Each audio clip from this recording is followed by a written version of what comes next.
Doa Yesus untuk murid-muridnya. Demikianlah kata Yesus, lalu ia menengadah ke langit dan berkata, Bapa, telah tiba saatnya, permuliakanlah anakmu, supaya anakmu mempermuliakan engkau. Sama seperti engkau telah memberikan kepadanya kuasa atas segala yang hidup. Demikian pula ia akan memberikan hidup yang kekal kepada semua yang telah engkau berikan kepadanya. Inilah hidup yang kekal itu, yaitu bahwa mereka mengenal engkau satu-satunya Allah yang benar, dan mengenal Yesus Kristus yang telah engkau utus. Aku telah mempermuliakan engkau di bumi dengan jalan yang menyelesaikan pekerjaannya yang engkau berikan kepadaku untuk melakukannya. Oleh sebab itu ya Bapa, permuliakanlah aku padamu sendiri dengan kemuliaan yang kumiliki di hadirat-Mu sebelum dunia ada. Aku telah menyatakan namamu kepada semua orang yang engkau berikan kepadaku dari dunia. Mereka itu milikmu dan engkau telah memberikan kepadaku dan mereka telah menuruti firman-Mu. Sekarang mereka tahu bahwa semua yang engkau berikan kepadaku itu berasal daripadamu.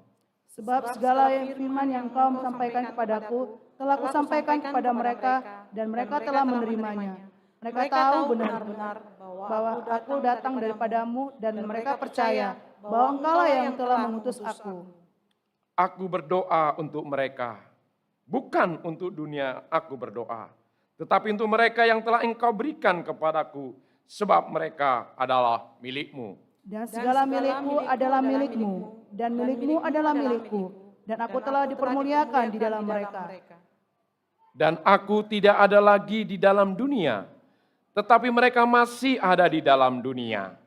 Dan aku datang kepadamu, ya Bapa yang kudus, peliharalah mereka dalam namamu, yaitu namamu yang telah engkau berikan kepadaku, supaya mereka menjadi satu sama seperti kita. Amin. Silakan duduk.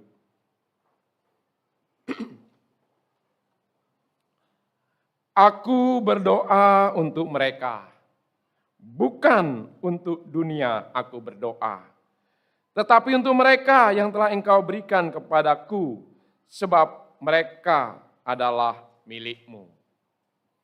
Bapak ibu saudara-saudara, di doa ibuku, di sore hari nan sepi, ibuku bertelut, sujud berdoa, ku dengar namaku disebut. Di doa ibu, namaku disebut. Di doa ibuku, dengar, ada namaku disebut. Seringlah kini ku kenang di masa yang berat, di kala hidup yang mendesak, di masa yang berat, di kala hidup mendesak dan nyaris ku sesat, melintas gambar ibuku, sewaktu bertelut, kembali sayup ku dengar, namaku disebut. Di doa ibuku, namaku disebut. Di doa ibuku, dengar, ada namaku disebut. Sekarang dia telah pergi ke rumah yang senang. Namun kasihnya padaku selalu ku kenang. Kelak di sana kami pun bersama bertelut, memuji Tuhan dengan namaku disebut. Di doa ibuku, namaku disebut. Di doa ibuku dengar, ada namaku disebut. Di doa ibuku, namaku disebut. Di doa ibuku, dengar, namaku disebut. Ada namaku disebut. Bapak saudara-saudara, kadangkala majelis dan jemaat memandang saya. Tatkala saya menunjuk Ibu Herlina berdoa setelah saya menyampaikan firman Tuhan. Bahkan saya minta Bu Herlina berdoa tatkala memulai perjalanan, pelayanan. Kok Ibu Herlina yang berdoa? Kok bukan Pak Pendeta? Mengapa? Karena mama saya adalah ibu yang pendoa. Dan ternyata itu juga saya dapatkan di dalam diri Ibu Herlina adalah pendoa. Itu sebabnya kadang-kadang tanpa sadar jemaat, majelis, atau teman dan sahabat mengharapkan saya yang berdoa sebagai pendeta. Tapi saya sudah mendahului Bu Herlina yang berdoa. Bapak saudara-saudara, aku memuliakanmu dengan doaku. John Wesley atau Susana Wesley itu mempunyai anak 19. Ada di sini satu keluarga 19 anaknya. Atau saudara sendiri yang satu kandung 19 ada? Nah, John Wesley anaknya itu 19. Mengapa 19? Karena 3 kali Susana Wesley itu melahirkan kembar. Nah, 19 anak ini meninggal 9. Maka tinggallah 10. John Wesley adalah anak yang nomor 15. Sedangkan Charles Wesley yang banyak nulis nyanyian, itu anak nomor 18. Jadi anak John Wesley itu ada John Wesley, anaknya John Wesley itu ada anaknya Samuel Wesley itu ada 10, John Wesley, Charles Wesley, Hattie, Martha, Molly, Nancy, Joyce, Patty, Emilia, dan Suki. Itu anak John Wesley. Itulah anak Susana Wesley. Nah, tapi di dalam sejarah gereja seolah-olah hanya 2 yang terkenal. Yaitu John Wesley sebagai Bapa Metodis dan Charles Wesley sebagai penulis lagu-lagu rohani yang terkenal. Sebenarnya di sana ada Patty. Patty adalah pelukis yang terkenal pada zamannya. Pelukis di kalangan raja. Di sana ada Hattie. Hattie adalah orator yang kadang-kadang mengkritik pemerintahan kerajaan.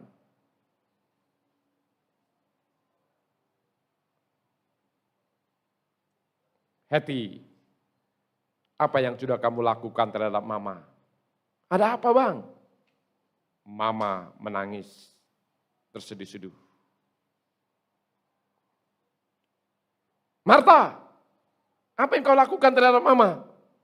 Sehingga mama tuh nangis terseduh-seduh. Saya tahu. Jackie, apa yang sudah kau lakukan terhadap mama? Sehingga mama sering menangis. Emilia, apa yang kau lakukan terhadap mama? Sehingga mama menangis. Enggak ada kok bang. Baik Hattie, baik Martha, Molly, Emilia, enggak ada. Apa yang mama suruh saya lakukan kok. Apa yang mama perintahkan saya lakukan kok. Kewajiban yang mama buat, saya perbuat kok bang. Enggak ada. Kamu sukai apa yang sudah kau lakukan terhadap mama? Karena mama menangis. Masuk kamar seorang diri. Enggak ada bang. Tadi saya ngomong-ngomong sama mama, baik-baik kok, enggak ada masalah. Nancy, apa sudah kau berbuat untuk mama? Mama menangis sepanjang pagi ini. Kemudian John Wesley kumpulkan adik-adiknya yang 9 ini, dan mereka John Wesley tanya, Charles, Hattie, Martha, Molly, Nancy, Jackie, Patty, Emilia, Sukai. Sekarang kalian harus mengaku mengapa mama sering menangis. Pasti di antara kita ada yang membuat sakit hati dan kecewa. Selama ini saya mengamati mama. Tatkala saya pulang duluan dari sekolah jam 12, saya temukan mama menangis. Tatkala kalian sudah semua tidur, saya mengintip di kamar mama, mama pun menangis. Tatkala saya nggak bisa tidur malam-malam hari, saya bangun, saya melihat kamar mama juga menangis. Sekarang kalian harus mengaku sama abang. Apa yang sudah kalian perbuat? Tidak ada. Kalau gitu, kita harus panggil mama. Hari John Wesley dipanggil adiknya 9,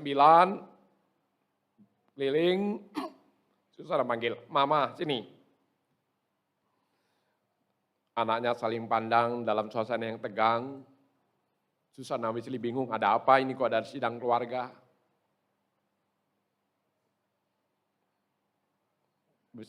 Susana pandang anaknya satu-satu. Anaknya juga saling memandang satu dengan yang lain.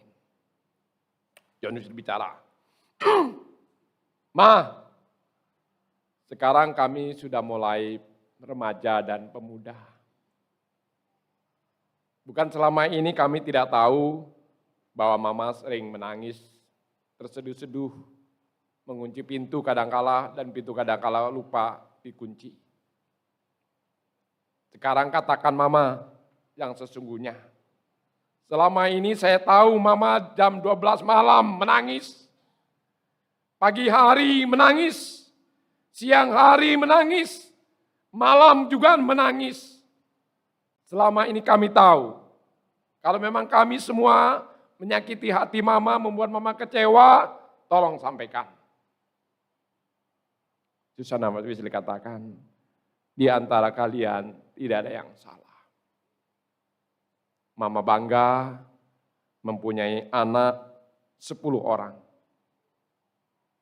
Itu adalah anugerah Tuhan. Dan mama tidak pernah menyesal untuk kalian. Duh, kalau demikian mama mengapa nangis? Pagi nangis, siang nangis, malam nangis, tengah malam nangis.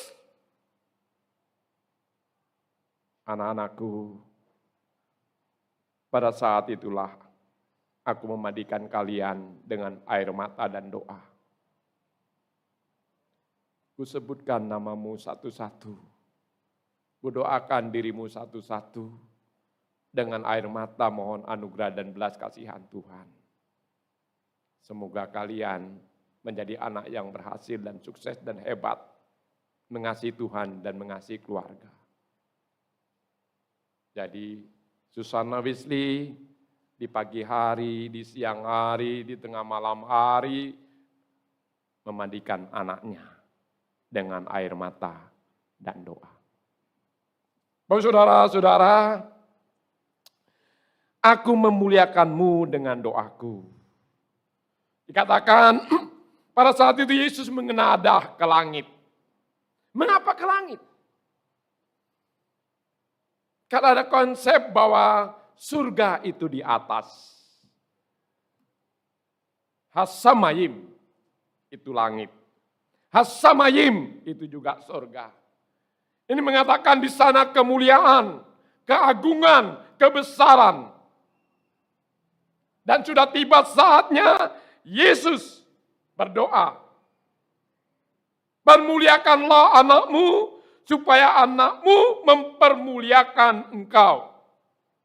Permuliakanlah dan mempermuliakanlah. Sama-sama mempermuliakan, sama-sama dipermuliakan, sama-sama dalam kemuliaan. Dan inilah doa Yesus yang terakhir bagi murid-muridnya sebelum dia naik ke surga. Seluruh pasal ini berisi doa Yesus. Dari doa itu kita mengetahui bahwa dunia ini adalah medan pertempuran yang dahsyat, di mana kekuatan yang dibawa oleh kuasa iblis, sedangkan berperang melawan kekuatan-kekuatan yang berada di otoritas Allah. Jadi iblis versus Allah, pasukan iblis versus pasukan Allah. Dan iblis dan pasukannya dimotivasi untuk kebencian yang sangat kepada Kristus dan pasukannya. Dan disinilah Yesus berdoa bagi para murid-muridnya, termasuk saudara dan saya yang saat ini sedang mengikut Dia. Apa doa Yesus? Apa isi doanya? Yesus berdoa agar Allah menjaga orang-orang percaya, orang-orang pilihannya supaya aman dari kuasa iblis. Yesus berdoa agar dipisahkan mereka, menjadikan mereka murni dan kudus, dan menyatukan mereka melalui kebenarannya. Yesus telah menerima kuasa, telah memberikan kuasa atas segala yang hidup, dan akan memberikan hidup yang kekal.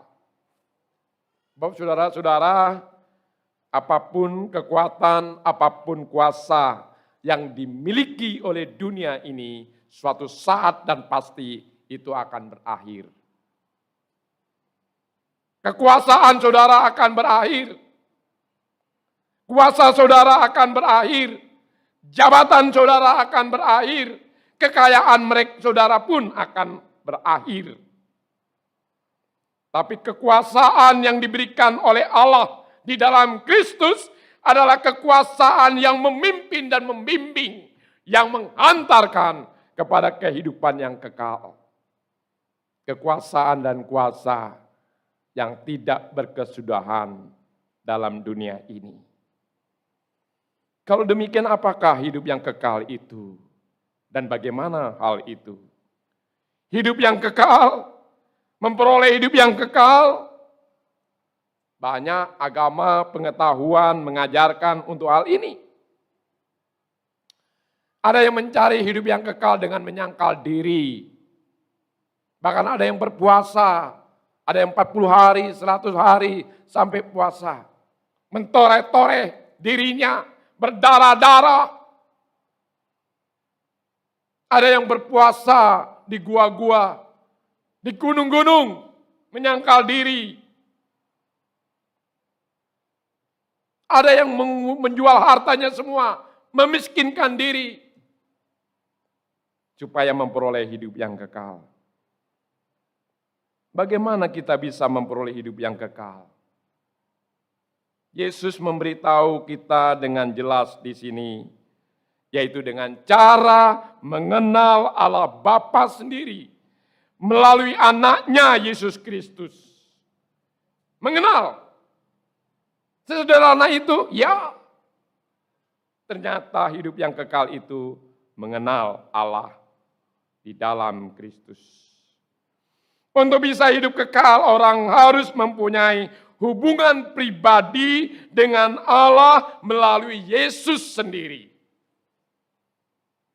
Disinilah Bapak saudara-saudara, mengenal itu tidak sama dengan percaya. Karena tahu itu perkara mata. Sedangkan percaya itu perkara pikiran dan otak. Sedangkan mengenal itu adalah perkara hati. Itu sebabnya John Lewis katakan, Roh Allah itu berbicara dalam diri saya. Hati saya dihangatkan. Roh Allah itu berbicara kepada saya bahwa saya adalah anak Allah. Sehingga di dalam Roh Allah itu saya berseru, ya Aba, ya Bapa. Mengenal dalam hati. Merasakan dalam hati. Menikmati dalam hati. Itu sebabnya kekristenan itu bukan sekedar agama.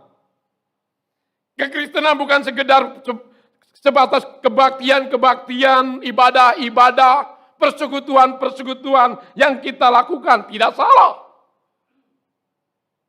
Tapi kekristenan itu sesungguhnya adalah sebuah hubungan, relasi, yaitu mengenal Kristus Yesus, satu-satunya Tuhan yang diutus oleh Allah Bapa. Saudara-saudara, saya beberapa kali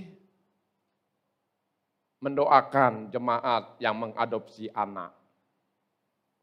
Ya, beberapa kali saya mendoakan, Pak Pendeta, Sekarang kami sudah mau adopsi anak. Ada yang sejak dipesan dalam kandungan sudah disampaikan kepada saya. Tapi ada yang pada saat bersalin, saya dipanggil, ikut melihat ari-arinya dipotong, ikut saya didoakan.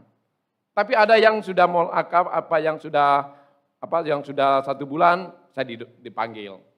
Ini Pak Pendeta anak saya. Sudah, ini Pak Pendeta, yuk Pak Pendeta ke rumah sakit doakan anak saya. Pak Pendeta sekarang saya sedang program mengadopsi, ini ibunya sedang mengandung. Jadi waktu lahir, saya lihat, loh kok jauh sekali ya.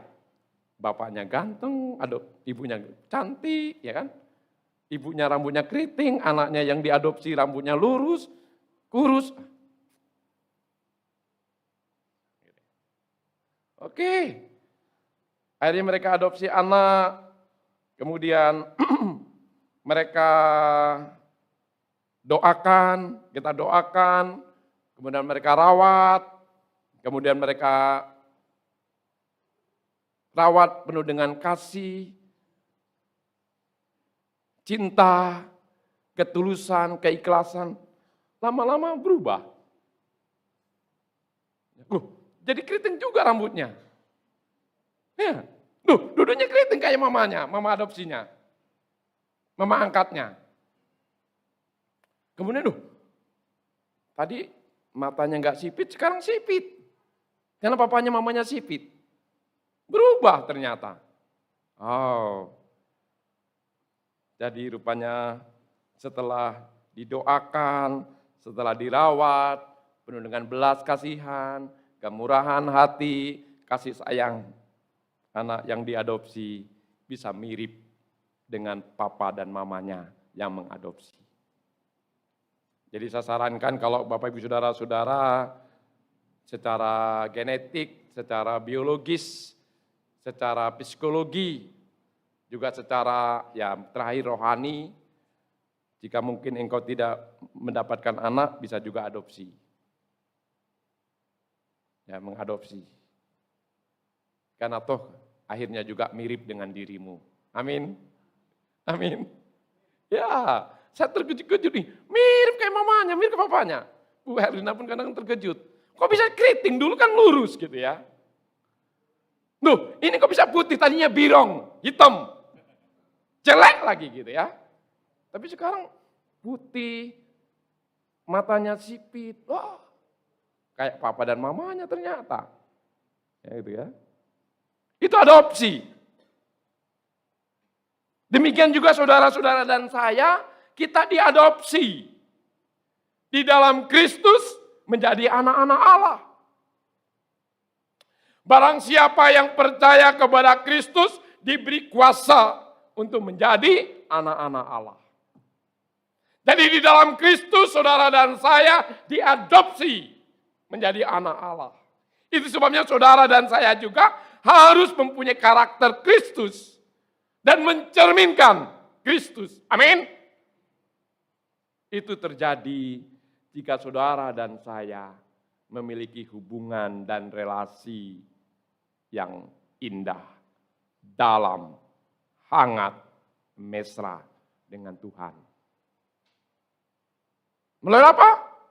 Melalui doa kita. Itu sebabnya ketika kita mengakui dosa kita dan meninggalkannya, kasih Kristus tinggal di dalam kita melalui Roh Kudus. Dan itulah Yesus katakan, di sanalah ia dipermuliakan. Bapa, aku mempermuliakan Engkau. Karena aku telah menyelesaikan pekerjaanku. Oh, ini berat bagi saya. Saya pun masih bergumul untuk hal ini. Artinya apa, Bu saudara-saudara? Apakah pekerjaanmu memuliakan Allah? Apakah dirimu memuliakan Allah?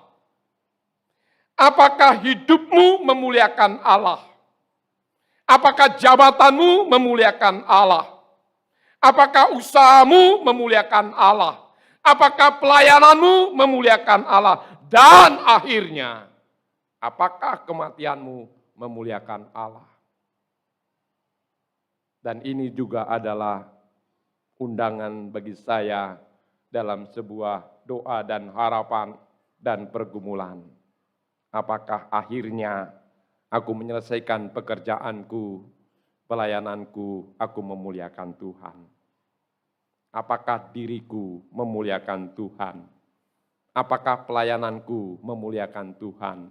Dan pada akhirnya aku mati, tapi kematianku memuliakan Tuhan. Saudara-saudara, Yesus menyadari bahwa dia sebelum datang ke dunia ini memang dia satu dengan Allah. Pada mulanya adalah firman, firman itu bersama-sama dengan Allah, dan firman itu adalah Allah. Dan inilah Yesus. Yesus adalah firman yang menjadi manusia dan roh yang menjadi daging. Datang ke dalam dunia untuk menyelamatkan kita. Dan pada saat itu, ketika misinya di bumi hampir selesai, Yesus meminta kepada Bapanya untuk mengembalikan dia ke tempat semula yang penuh dengan kemuliaan dan kuasa. Tempat saudara bukan di sini. Tempatku juga bukan di sini. Amin. Karena di sini mungkin 70 tahun, 80 tahun. Tapi tempat kita adalah di surga. Di surga nanti pakai baju putih dengan kepala mahkota emas. Haleluya, puji Tuhan, kekal selamanya. Sementara saudara dan saya di sini. Senang di dunia, nah itu pun sementara. Susah di dunia, itu pun sementara. Karena memang rumah kita bukan di sini. Di surga nanti pakai baju putih dengan kepala mahkota emas. Itulah yang sesungguhnya. Itu sebabnya Yesus menyatakan namamu kepada semua orang yang Engkau berikan kepadaku dari dunia ini. Mereka itu adalah milikmu dan Engkau telah memberikan mereka kepadaku. Mereka telah mentaati firman-Mu. Ya Bapa, tugas untuk memberitakan sudah kulaksanakan sehingga mereka percaya padamu. Tugas untuk mengajarkan sudah kusampaikan, kulaksanakan sehingga mereka mengenalmu.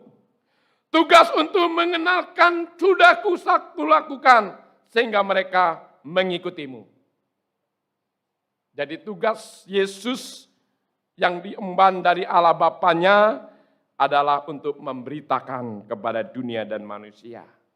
Untuk mengajarkan kepada manusia. Dan untuk mengenalkan kepada manusia tentang Bapanya. Dan dia katakan sudah kulakukan. Tugas untuk memberitakan sudah kulaksanakan sehingga mereka percaya. Tugas untuk mengajarkan sudah kulakukan sehingga mereka mengenalmu. Tugas untuk mengenalkan sudah aku kenalkan sehingga mereka mengikutimu. Dan tugas ini juga sekarang diberikan kepada saudara dan saya. Tugas saudara untuk memberitakan Yesus di tengah-tengah keluargamu. Tugas saudara adalah untuk mengajarkan tentang Yesus di tengah-tengah keluargamu. Tugas saudara dan saya adalah untuk memperkenalkan Yesus di tengah-tengah keluargamu. Mulai dari keluarga, teman, sahabat, juga akhirnya melebar tengah-tengah dunia ini. Itu tugasmu dan tugasku. Amin. Amin. Dan aku katakan, aku sudah sampaikan Tuhan. Aku sudah sampaikan memberitakan Tuhan. Aku sudah menyampaikan Tuhan, mengajarkan Tuhan. Aku sudah melakukan, mengenalkan Tuhan. Sekarang aku mau pulang. Jangan sampai engkau pulang belum memberitakannya. Jangan sampai engkau dipanggil belum mengajarkannya. Jangan sampai engkau dipanggil belum memperkenalkannya. Yesus teladan kita atas tugas dan panggilan ini. Dan inilah waktunya. Jika engkau belum memberitakan, inilah waktunya untuk memberitakan. Jika engkau belum pernah mengajarkan, inilah waktunya untuk mengajarkan. Jika engkau belum pernah memperkenalkan Yesus, inilah waktunya untuk memperkenalkan. Amin? Amin? Yes. Sekarang mereka tahu, semua yang engkau berikan kepadaku, itu berasal daripadamu. Firman yang engkau sampaikan, aku sampaikan. Dan mereka menerima, dan mereka tahu, dan mereka percaya. Aku datang daripadamu, dan engkaulah yang mengutus aku, sekarang aku mau pulang. Karena utusan apa? Tugas pengutusan sudah selesai. Dan dia berdoa. Berdoa untuk mereka, bukan untuk dunia. Engkau telah berikan kepadaku, dan mereka adalah milikmu. Milikku adalah milikmu. Milikmu adalah milikku. Aku telah mempermuliakan di dalam mereka. Apa yang Yesus maksudkan dengan mengatakan, aku telah mempermuliakan di dalam mereka. Kemuliaan Allah adalah penyataan tentang sifat dan kehadirannya. Apa sifat Allah? Sifat Allah adalah kasih. Apa kehadirannya? Kehadirannya adalah mengasihi manusia yang berdosa. Dengan jalan menebus, mendamaikan, menyelamatkan, dan memulihkan. Ya, kehidupan para murid Yesus menunjukkan sifatnya, dan Yesus hadir dalam dunia ini melalui mereka. Kalau demikian, apakah kehidupan saudara dan saya sudah menunjukkan sifat Kristus dan menyatakan kehadirannya di tengah-tengah hidupmu, keluargamu, gerejamu, bahkan di tengah-tengah masyarakat ini. Aku tidak ada lagi di dalam dunia, tapi mereka masih ada di dalam dunia. Peliharakanlah mereka dalam namamu, supaya mereka menjadi satu. Jadi Yesus meminta agar para murid, saudara dan saya dipersatukan di dalam keharmonisan, di dalam kasih, sebagaimana anak, Bapa, Anak, dan Roh Kudus. Dan ini adalah one. Ini adalah satu. Ini adalah satu kesatuan yang paling kuat di antara semua kesatuan. Jadi saudara-saudara, kalau mau merasakan bagaimana agar pasangan suami istri bersatu, bagaimana antara orang tua dan anak bersatu, bagaimana antara saudara-saudara bersatu, bagaimana antara umat Tuhan, gereja Tuhan bersatu, ya toladanilah kesatuan Allah Bapa, Anak, dan Roh Kudus.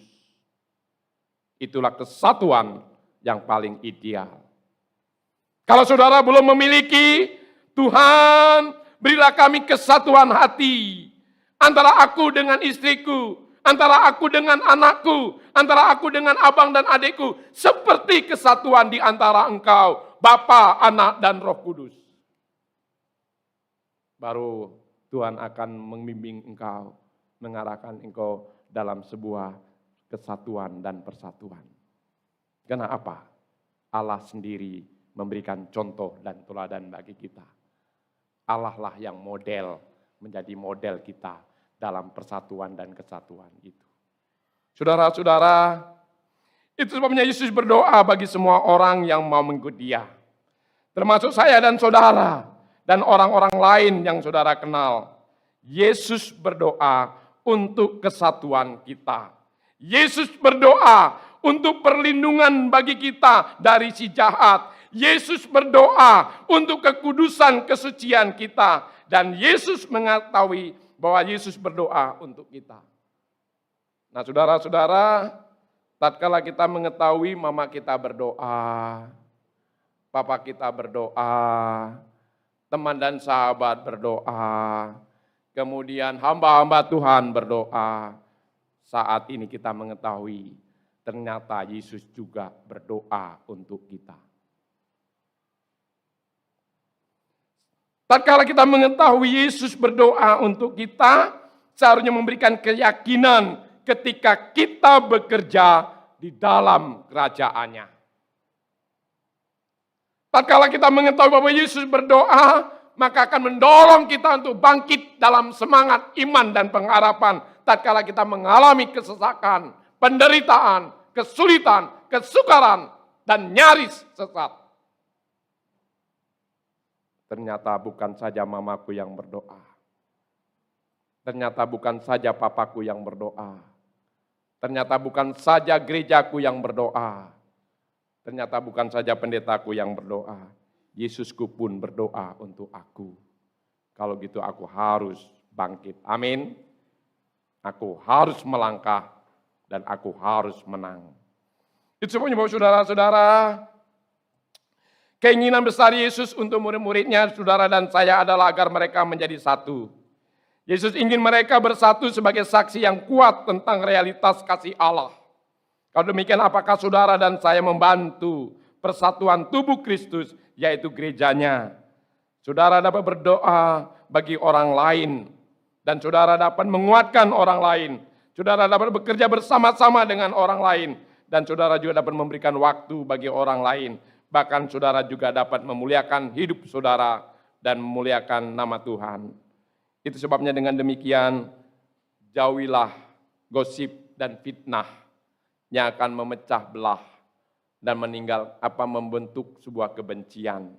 Apakah itu tengah-tengah keluargamu, di tengah-tengah persekutuanmu, di tengah-tengah tugas pekerjaan dan usahamu. Jika di sana ada benih-benih kebencian dan benih-benih pemecah belah, maka saudara harus melakukan sesuatu, yaitu mempersatukan mereka di dalam anugerah Tuhan, sebagaimana Yesus adalah satu. Bagaimana hal ini dapat terjadi?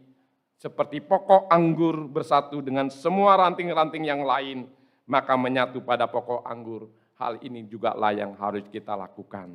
Kita dapat mempertemukan dan mempersatukan jika kita juga dipertemukan dan dipersatukan, yaitu dengan Yesus, dengan Allah, dengan Roh Kudus sebagai model contoh persatuan dan kesatuan yang paling ideal, yang sempurna. Bapak saudara-saudara, kita bersyukur jika doa 1000 jam sudah kita akhiri, kita capai Sabtu kemarin, yaitu dengan diikuti 118 orang dengan jumlah doa yaitu 1038 jam. Doa yang didasari oleh kerendahan hati, yang mengharapkan kemurahan, belas kasihan Tuhan, yang mengharapkan kuasa dan anugerah Tuhan. Sehingga doa itu mengubah si pendoa, dan doa itu mengubah orang yang didoakan. Karena doa 1000 jam adalah doa yang saling memberkati. Amin. Amin. Ya, dalam doa 1000 jam berapa kali saudara didoakan? Berapa kali nama saudara disebut? Dan berapa kali saudara diberkati? Baik sebagai panitia pembangunan, Pak Gandhi, Pak Harso, Opung Tan Encu, Pak Yuncen, Pak Yopi, Ibu Liliana, Ibu Diana, Hadi, Pak Jaya, Pak Hari, dan lain sebagainya. Pak Tukimin, kemudian yang mengasih janji iman, sudah selesai, bahkan yang akan menyelesaikan, bahkan yang belum menyelesaikan. 1000 jam kali 60, itu berarti 60.000 menit. Kemudian satu orang berdoa 30 menit. Itu berarti 2000 orang menyebut namamu. 2000 orang mendoakanmu. 2000 orang memberkatimu. Nama Pak Harso sebagai panitia pembangunan, namamu disebut sebanyak 2000. Engkau didoakan selama 2000. Teman dan sahabatmu memberkatimu selama 2000. Demikian juga Abang David bekerja keras untuk menggambar ini. Tapi namamu disebut sebanyak 2000. Didoakan 2000 kali dan diberkati 2000 kali. Apa yang akan terjadi? Kita melihat kemurahan Allah. Kita melihat belas kasihan Tuhan. Kita melihat kasih Tuhan, kuasa Tuhan, dan anugerah Tuhan bagiku bagi teman dan sahabatku, dan bagi gerejaku. Amin.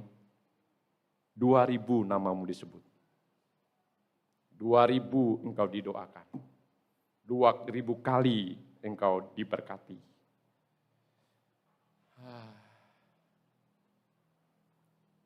Ibu Monica hanya punya anak satu, laki-laki semata wayang. Tapi anaknya ini salah asuh, sehingga jatuh ke dalam pergaulan bebas. Melacur, minuman-minuman keras, alkohol, kejahatan-kejahatan yang lainnya. Perampokan, perjudian, dan Ibu Monica sangat sedih sekali. Ini anakku satu-satunya harapanku, ini anak satu-satunya kebanggaanku, ini anak satu-satunya andalanku, dan masa depanku hancur. Anaknya penjudi berat, pemabuk berat, melacur di mana-mana, dan terlibat pada kejahatan-kejahatan yang lain. Ibu Monica mencoba mencari pertolongan, datang kepada orang-orang ahli, datang kepada konselor, datang kepada orang-orang bijak, datang juga kepada pendeta. Pada suatu hari dia datang kepada pendeta. Pak Pendeta, hatiku hancur sekali. Aku hanya punya anak satu-satunya, semata wayang, seorang pemuda, tapi hancur hidupnya. Melacur, berjudi, mabuk, kejahatan-kejahatan lain dilakukan. Tolonglah Pak Pendeta. Pak Pendeta bilang, Ibu Monica, siapalah saya? Anakmu itu terlalu pintar, jenius, pintar sekali. Saya ngomong sekali, dia akan ngomong 5 kali. Saya berkata 1 kalimat, dia akan berbicara 10 kalimat. Jadi saya tidak punya kemampuan, saya tidak punya apa-apa dibandingkan dengan anakmu itu. Tapi jangan engkau berputus asa. Ada Tuhan, dan kepadanya lah kamu harus percaya dan mempercayakan. Kepada Tuhanlah kamu harus berharap. Akhirnya Monica terus berdoa, kemudian anaknya itulah Agustinus. Santo Agustinus. Yang banyak nama disebut, yang banyak nama dipakai. Agustinus. Agustinus semakin merajalela. Bebas melacur, bebas berjudi, bebas mabuk, bebas kejahatan-kejahatan yang lain. Dan Ibu Monica semakin hari semakin hancur dan hilang harapan. Tapi pada suatu saat, Agustinus di dalam keterpurukannya seperti kehancurannya itu, dia mendengar seorang hamba Tuhan mengatakan, Kristus mati ketika engkau masih lemah. Kristus mati ketika engkau masih berdosa. Kasihnya tanpa syarat, kasihnya tanpa batas. Dia menerimamu. Mendengar ucapan itu, hati Agustinus luluh. Ternyata Tuhan menerima saya apa adanya. Dan kata-kata itu akhirnya mengubah Agustinus yang suka mabuk, suka berjudi, suka melacur, berbagai-bagai kejahatan menjadi Agustinus. Suatu saat dia kembali ke tempat barak-barak pelacuran. Itu Agustinus. Wah, tambah ganteng kamu ya. Sini dong. Masa gak kenal lagi? Gak kenal. Aku bukan Agustinus, aku Robert. Jalan lagi, Agustinus. Ayo sini, main. Ku kasih modal. Saya bukan Agustinus, saya Robert. Agustinus dalam pertobatannya tidak tergoda lagi kepada pelacurannya, kepada perjudiannya, juga kepada kemabukannya. Saya bukan Agustinus yang dulu, tapi aku Agustinus yang baru. Sehingga di dalam sejarah perjalanan hidupnya, Agustinus menulis satu kata.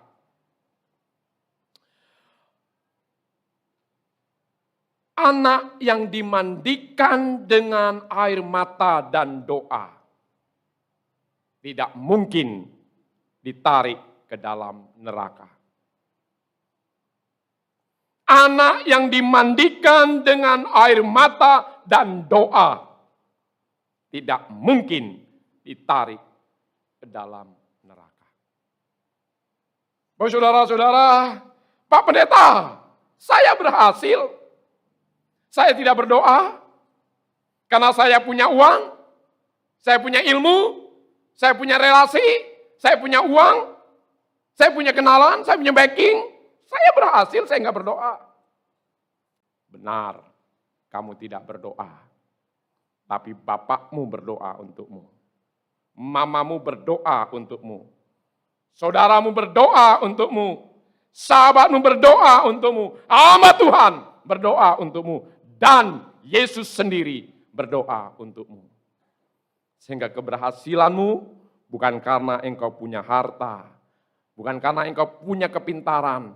Bukan karena engkau punya relasi yang hebat, punya backing dan lain sebagainya. Itu memang tidak salah. Tapi ingat, engkau tidak berdoa.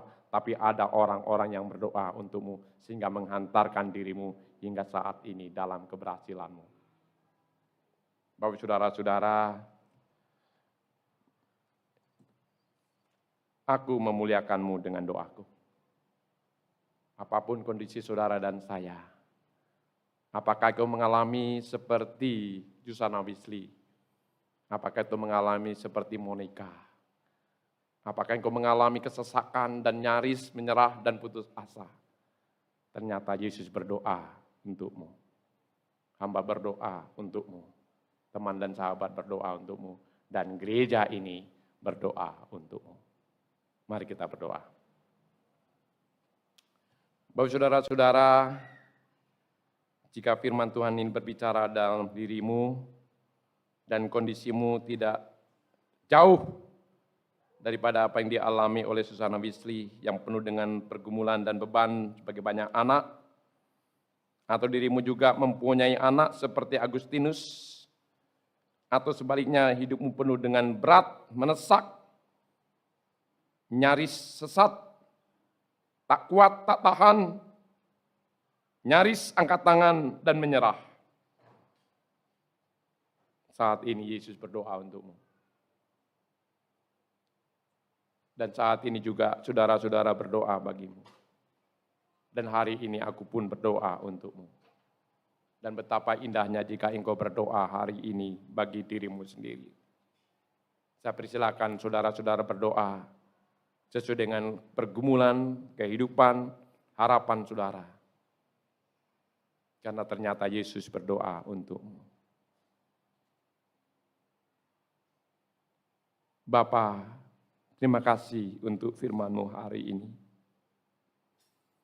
Kami bersyukur dan berterima kasih jika banyak pribadi-pribadi yang telah mendoakan kami dan berdoa bagi kami. Apakah itu orang tua kami, papa dan mama kami? Mungkin oma kami, om kami, teman dan sahabat kami. Mungkin juga gereja kami dan hamba Tuhan kami. Tapi sungguh kami terharu. Ternyata Engkau juga berdoa untuk kami ya Yesus. Berdoa bagi kami. Itulah doa yang kupanjatkan tatkala Engkau di dunia ini. Ucap Tuhan ajari kami untuk terus bangkit dalam iman dan pengharapan dan sebuah keyakinan. Ternyata kami tidak pernah sendirian. Ada orang-orang yang menopang kami dalam doa. Ada hamba-hamba Tuhan yang menopang kami dalam doa. Ada keluarga-keluarga yang menopang kami dalam doa. Bahkan Engkau sendiri menyatakan diri menopang kami dalam doa. Tuhan, kuatkanlah kami dan teguhkanlah kami. Dan hiburkanlah kami Tuhan, agar kami tidak putus asa, tidak menyerah, tapi sebaliknya kami bangkit di dalam iman dan pengharapan. dengan sebuah keyakinan percaya dan mempercayakan segala sesuatunya pada Tuhan. Tuhan, Engkau menjamah, Engkau melawat setiap anak-anak-Mu yang mempunyai pergumulan dan masalah dalam hidupnya saat ini. Nyatakanlah anugerah-Mu yang besar. Engkau memberikan pemulihan, penyembuhan, pembebasan, dan Engkau juga memberkati mereka secara melimpah. Kasih-Mu, anugerah-Mu, belas kasihan dan kemurahan-Mu, sungguh kami merindukan saat ini ya Tuhan. Bagi setiap anak-anak-Mu yang ada dalam ruangan ini. Peliharakanlah mereka di dalam anugerah-Mu. Terima kasih untuk doa-Mu bagi kami. Dan biarlah kami terus percaya dan mempercayakan hidup kami pada pemeliharaan-Mu. Dalam nama Yesus yang berdoa bagi kami. Amin.